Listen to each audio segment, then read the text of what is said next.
खिलल बारू तू भंवरा से मिलल बारू करत दिल के कतल बारू बेकार में लाली उठावा मिलल जावे करत दिलवा हीरोइन हो हीरोइन आना न पिएलू कहत नखिया नशा में जिएलू बताओ कहीं गजे आना न पिएलू कहत नखिया नशा में जिएलू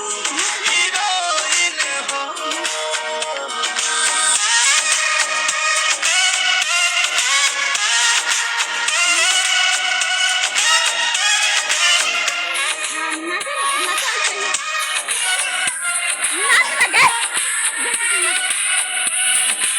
बनल में जहाज आज बाटे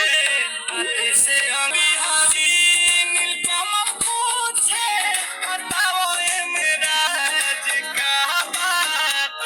चुएला महुआ मधुइया है तू जब मुस्कुरा के बोलेलू